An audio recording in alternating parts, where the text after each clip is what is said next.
guys, and welcome back to another video. And today I've got another exciting case for you guys. But before we get into today's video, I just want to do the usual. So my name's Amber. I upload beauty and true crime content. If they're the type of videos that you like to see, then why not hit that subscribe button and come along and join my little family. And if you're already part of the family, why not make sure that notification bell switched on just so you're notified of whenever I upload a video. Why not give me a thumbs up and leave me a comment down below. And now we can get right into today's video. And this is about to get interesting. But before we get into today's case, I always give you a little quick disclaimer that I do not mean any disrespect to anyone mentioned in this video. I also like to give a warning that this does contain adult references. It is a true crime story. If you are not interested in that sort of thing, or it makes you feel uncomfortable, that is fine. Feel free to click off today's True Crime Tuesday and go and click on one of the many other videos that are over on my channel.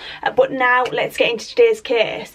And today's case is an interesting one. Today's case is about the Mary Morris murders. There were two ladies who were both murdered within days of each other, who were both called Mary Morris, and they both look very similar, and it's just a very interesting case. And both murders to this day remain unsolved. So two women lived in the same city and shared the same name, and they'd never met. Within a matter of days, they were both murdered. Mary Henderson Morris and Mary McGinnis Morris were both curly-haired brunettes. They both had round faces and brown eyes. Both women were loving wives and mothers who seemed to have no enemies, but tragically both women were murdered and they were found in their cars within days of each other. There was no explanation, no leads, and very little evidence. Investigators were left baffled by the striking similarities between the victims and the unanswered questions that led their investigations to a dead end. So on the morning of October 12th in 2000, 48-year-old bank loan officer Mary Lou Morris said goodbye to her husband Jay, and she left for work at her job in Chase's Bank in Houston Springs Valley. She did not answer his calls throughout the day and did not arrive at work.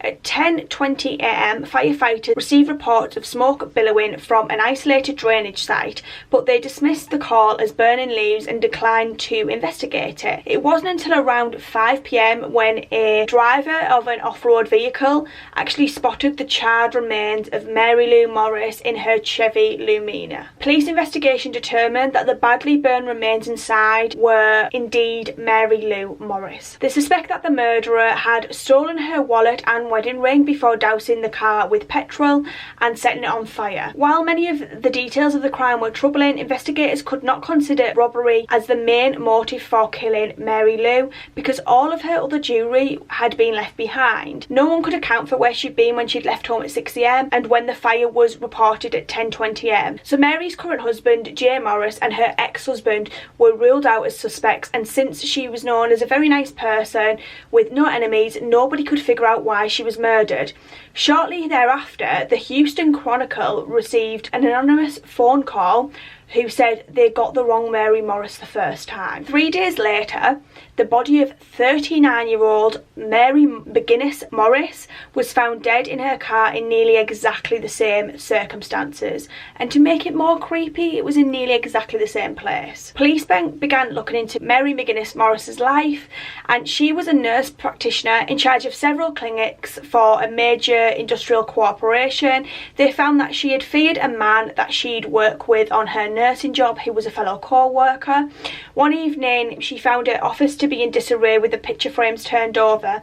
She also noticed that the man's desk had "death to her" written on it. She allegedly told her husband Mike Morris that she was so afraid of the man that she wanted to get a gun for protection. He placed it under her driver's seat. A few weekends later, she met with her friend Laurie Gemmell at the clinic to give her an allergy shot. According to Laurie, she seemed fine. She was going to stay a few more hours at the clinic, run a few errands, and then go home and make dinner. Later that afternoon, she made the alarming phone call to Laurie that she had seen someone in the drugstore that had given her the creeps. She said that she was going to return to work, sign off of her computer and head home. 12 minutes later, she made a frantic 911 call. During the call, she was apparently abducted and attacked by an assailant. She was found dead soon afterwards. The medical examiner determined that Mary had been beaten and shot to death. The killer tried to stage the scene to make it look like a suicide. Investigators found blood on the passenger door, which was left open, and the keys were outside the car.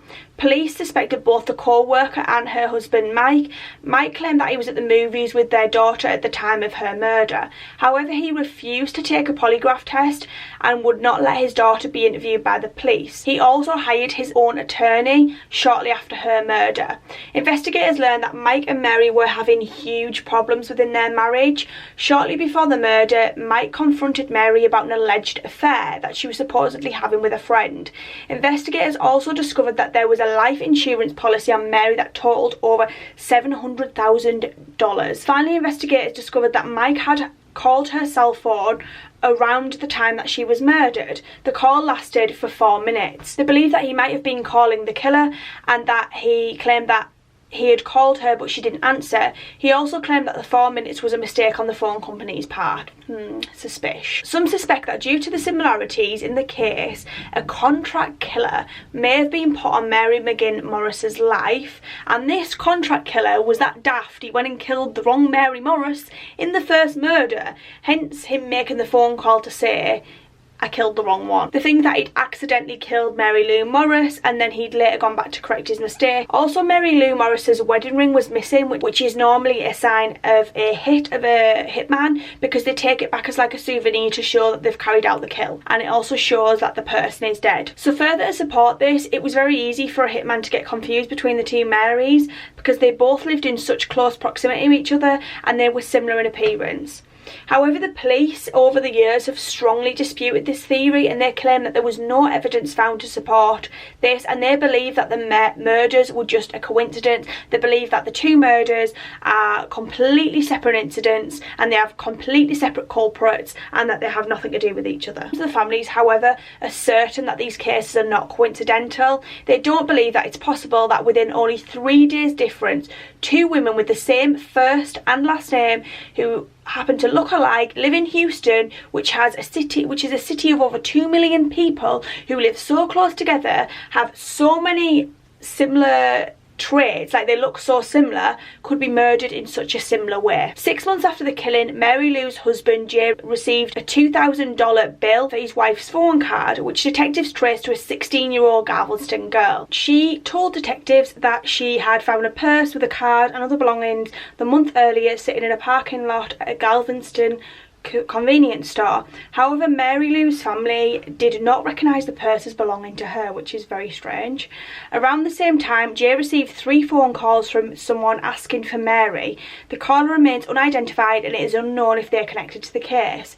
The daughter of Mary Lou Morris, the loan officer, says the worst thing is not knowing what happened and fearing that her mother may have lost her life simply because she shared someone else's name. If these two murders are not connected as the police suspect, then Mary Lou's case has no suspects. When Mary McGinn Morris's case, the known suspects in that case are both the co-worker and her husband Mike Morris. Both cases to this day remain unsolved. Is that not just the craziest? Like, I was reading this case and I was like, that theory, like, to me, if you want my opinion, the theory of the hitman seems very plausible. He clearly wasn't a very good hitman and clearly didn't do his job properly, but it seems so plausible. The other thing is, you know, he left no evidence behind. They've never caught the guy who did it, so it seems very plausible that whether it be her husband, the co-worker, whoever it might be, that someone could have hired a hitman to kill me. He just cocked up. Like, it sounds very plausible to me.